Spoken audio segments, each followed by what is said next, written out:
Mama Adeyemi held her breath and prayed. Rain fell hard on the zinc roof that night. Water dropped into bowls on the floor. Hunger sat in the room like a living thing. This was how life always began and ended in their house. The Adeyemi home stood at the edge of a small Nigerian town. The walls were cracked. The roof was weak. When rain came, fear came with it. Mama Adeyemi had learned to sleep with one eye open. She listened for the sound of water hitting the floor. If the bowls filled too fast, she woke the children. She was a thin woman with tired eyes. Her hands were rough from years of washing clothes for others. Every morning, she carried a bucket on her head and walked from house to house. Some days, she got paid. Some days, she was sent away with insults. Her husband had died 6 years earlier. A sudden sickness. No money for good hospital care. No warning. Just silence. After his death came debt. Rent debt. Food debt. School debt. People stopped smiling at them. She had 3 children. Tund was the first son. 15 years old. Quiet. He fixed broken slippers with wire. He walked long distances to school. His uniform was faded, but always clean. He hated to beg. Aisha was 12. Sharp tongue. Bright eyes. She sold sachet water after school. Sometimes she came home crying because older boys chased her. Mama Adeyemi hugged her and said nothing. The last was Kunal. 8 years old. Always hungry. Always smiling. He believed things would get better. Mama Adeyemi feared that smile. Life had a way of breaking such hope. That night, there was no food. Only gari and cold water. Mama Adeyemi shared it carefully. She watched her children eat. She pretended she was not hungry. Outside, thunder rolled. Far away in Lagos, another man sat alone in a dark room. His name was Mr. Daniel Cole. At least, that was the name everyone knew. He lived in a large house with high walls. Guards at the gate. Cameras everywhere. But inside, his house was quiet. Too quiet. Daniel was a powerful man. He owned banks. Oil shares. Estates. His name moved markets. Yet he wore simple clothes. He ate alone. He trusted no one. That night, he could not sleep. His chest hurt. Sharp pain. His breathing was slow and heavy. He remembered the doctor's words from earlier that day. You need to rest. Your heart is weak. Stress will kill you. Daniel laughed then. He had faced worse things than death. Or so he thought. But in the silence of the night, memories came like thieves. A small house. Mud walls. A woman laughing. A younger brother running outside with torn shorts. Hunger. Pride. Anger. He sat up in bed and wiped sweat from his face. Forget, he whispered. He had done that for 30 years. After the fight. After the insult. After being chased away with nothing. He changed his name. He buried his past. He swore never to return. Yet that night, a question hit him like a blow. What if they are still alive? Another thought followed. Darker. What if they are suffering because I never came back? Daniel stood up and walked to the window. He looked at the lights of Lagos. So much wealth. So much power. And yet his chest felt empty. The next morning, he called his driver. Prepare the car, he said. We are traveling. Where, sir? The driver asked. Daniel paused. His voice was low. My hometown. He did not tell anyone his real name. He did not tell anyone his plan. He dressed simply. No guards. No convoy. Just him and silence. 2 days later, he stood at the entrance of a small town. Dust rose under his shoes. Children ran past him, laughing. A woman passed with a bucket on her head. His heart beat fast. Then he saw a house with a leaking roof. Bowls on the floor. A thin woman stepping outside. 3 children behind her. Daniel froze. The woman lifted her face. Their eyes met. Something inside Daniel broke. And in that moment, Mama Adeyemi felt a strange fear in her chest, like her past had just walked back into her life. Daniel stood across the road and watched them. Mama Adeyemi did not know why her hands were shaking. The stranger's face was calm, but his eyes carried pain. He looked like a man who had lost something important. She turned away quickly and called her children inside. "Come in," she said. "The rain may start again." Daniel waited. He watched the door close. His chest burned. He had imagined this moment for many years, but now that he was here, fear held his feet. He walked closer to the house. The smell of wet earth filled the air. The roof was patched with old nylon. The walls leaned like tired bones. This was not how family should live. He knocked. Inside, Tund stood up first. "Mama, someone is knocking." Mama Adeyemi wiped her hands on her wrapper and walked to the door. When she opened it, Daniel forced a weak smile. "Good afternoon, Ma," he said. She studied him. He spoke politely. His clothes were clean but simple. No pride in his voice. "Yes?" she asked. "I'm a traveler," Daniel said. "I lost my way. I was wondering if I could get some water." Mama Adeyemi hesitated. Water was precious. But she nodded. "Please come in." Daniel stepped inside. His eyes moved slowly around the room.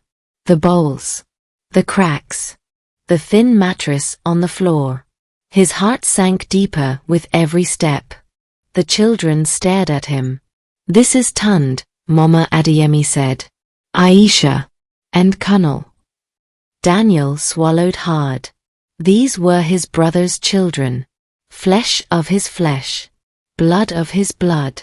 Yet they looked at him like a stranger. "Good afternoon, sir," they greeted. Their voices were soft. Respectful. Mama Adeyemi handed him a cup of water. "Sorry, we don't have much." Daniel drank slowly.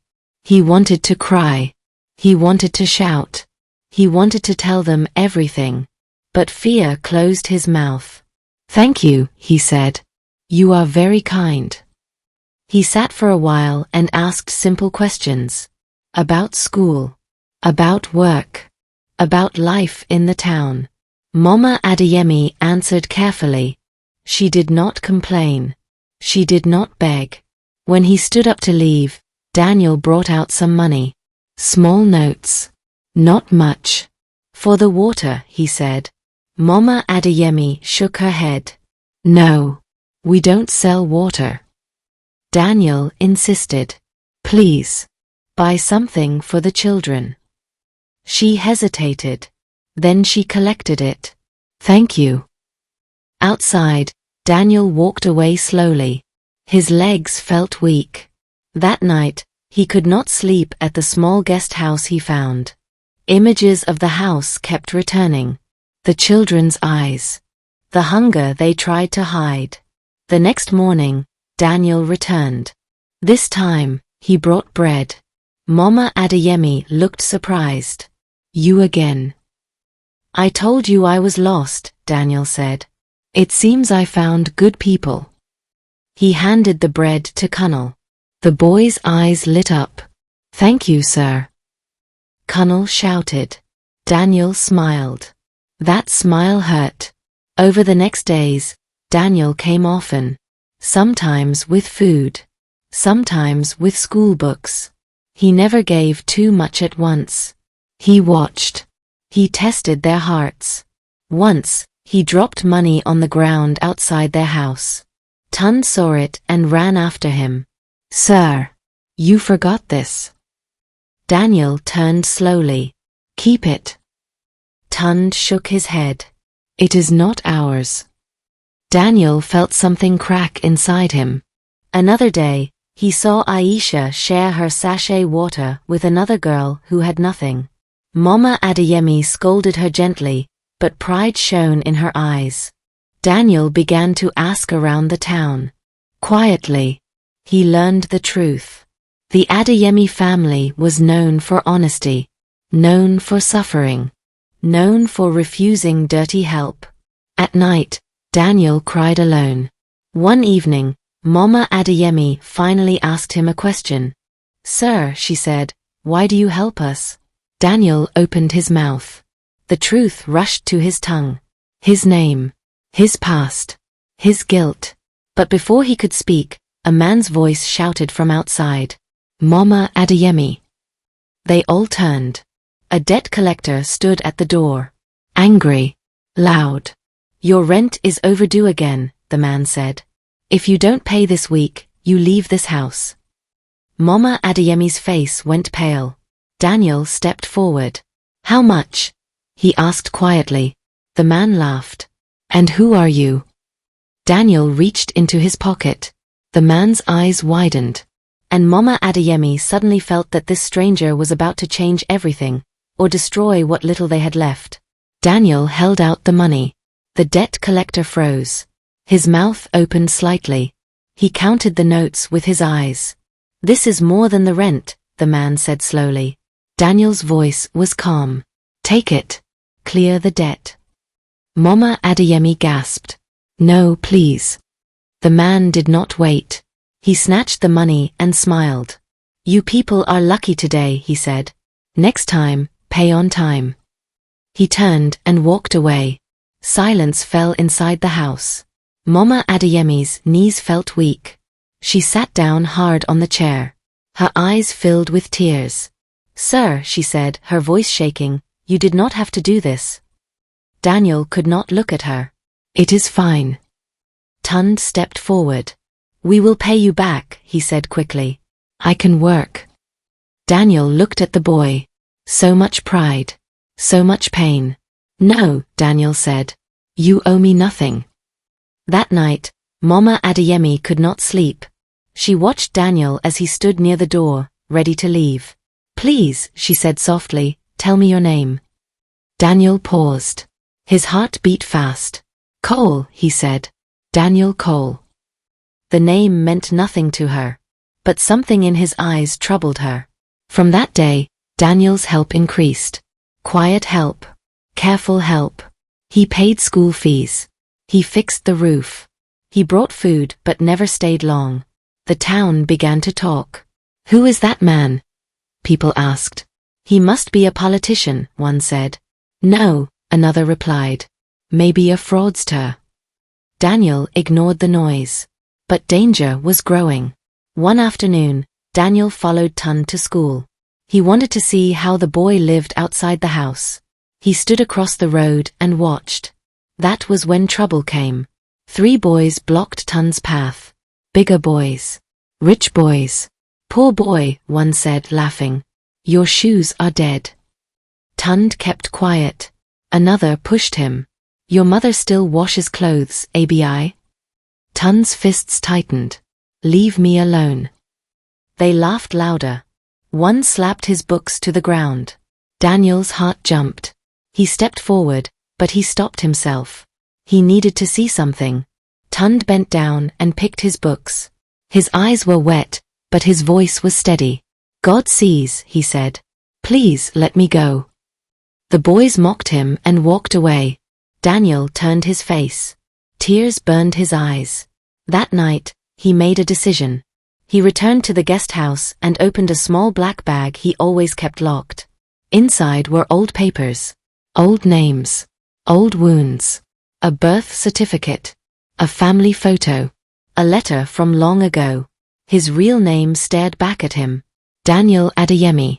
He had not spoken that name in 30 years. His brother's face smiled at him from the photo. Young, strong, alive. I am sorry, Daniel whispered. The next morning, Daniel went to see a lawyer in the town. A quiet man. I want to correct a mistake, Daniel said. The lawyer looked at the documents and went pale. Sir, he said slowly, do you know what this means? Daniel nodded. Yes. Before the lawyer could speak again, a black SUV stopped outside the office. Men in suits stepped out. Security men. The town had never seen such cars. People gathered. Whispers spread like fire. Daniel walked out calmly. At the same time, Mama Adeyemi was at the market. She heard the noise. She saw the crowd. Then she heard a name shouted. Adeyemi. Her heart stopped. She pushed through the people and saw Daniel standing beside the SUV. The men bowed slightly to him. Mama Adeyemi stared. Daniel turned. Their eyes met. Fear filled her chest. Recognition hit her like thunder. The stranger's face now looked too familiar. Too close to a memory she buried with her husband. Daniel, she whispered. Daniel took one step toward her.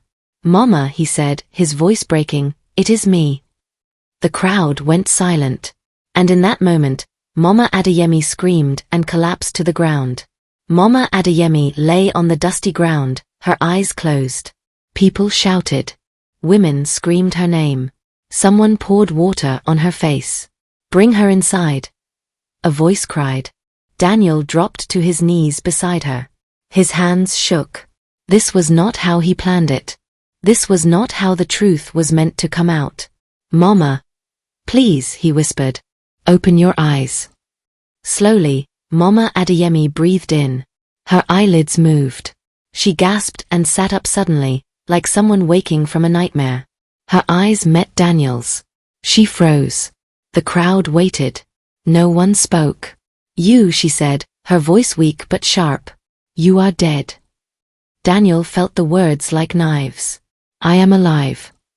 No, she cried. Daniel Adeyemi is dead. He died the day he left this town. He died the day my husband begged him to stay. Her tears flowed freely now. Years of pain poured out. You left us, she shouted. You left your brother. You left his children. You left me with shame. Daniel bowed his head. I was young. I was angry. I was proud. Pride killed my husband, she said. He worked himself to death. He borrowed money. He suffered. All because you disappeared. Tund and Aisha stood at the edge of the crowd. Confused. Afraid. Who is she talking to? Aisha whispered. Kunal clutched his sister's hand. Mama is crying. Daniel stood up slowly and faced the children. My name is Daniel Adeyemi, he said. I am your uncle. The words fell like thunder. Tund stepped back. No. You are lying. Daniel nodded. I wish I was. Mama Adeyemi screamed again. Don't say it. Don't poison their minds. I must, Daniel said softly. I have already poisoned their lives by staying away. The town exploded with noise. Uncle. Billionaire. Is it true? Daniel raised his hand. Silence slowly returned. I left this town many years ago, he said. I changed my name. I became rich. But I lost my soul. He turned to Mama Adeyemi. I did not know my brother died. I did not know you suffered like this. You did not want to know, she replied. You chose comfort. Her words were true. And they broke him. That night, Mama Adeyemi refused to see him again. She locked the door. She sent the children inside. Do not go near him, she warned. Money does not wash away blood. Daniel slept outside in his car. The same car worth more than the entire street. He did not care. The next day, news spread fast. Reporters arrived. Phones came out. The town head called a meeting. Daniel stood before them all. I will rebuild this town, he said. I will take care of my family. Cheers rose. But Mama Adeyemi did not cheer. That evening, Daniel went to the house again. He knocked. No answer. Mama, he said. Please. The door opened slightly. Tund stood there. Go away, Tund said, his voice hard. We don't need you. Daniel felt the pain deeply. I know you are angry. My father died, Tund said. Where were you? Daniel had no answer. That night, Daniel received a call from Lagos. Sir, his assistant said, panicked, there is a problem. Someone has leaked your identity. Investors are nervous. The board is calling an emergency meeting. Daniel closed his eyes. The past had finally caught him. As he ended the call, he heard shouting outside. He rushed out. A group of angry men stood near Mama Adeyemi's house. This money man will bring trouble, one shouted. He will bring police and destroy our peace. Stones were picked up. Mama Adeyemi stepped out, standing in front of her house. Stop, she cried. Daniel ran toward her.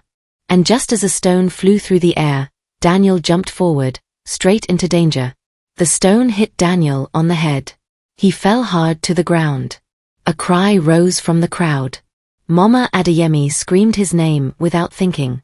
Blood ran down Daniel's face and soaked into the dust. The angry men froze. Fear replaced anger. Have you killed him? Someone shouted.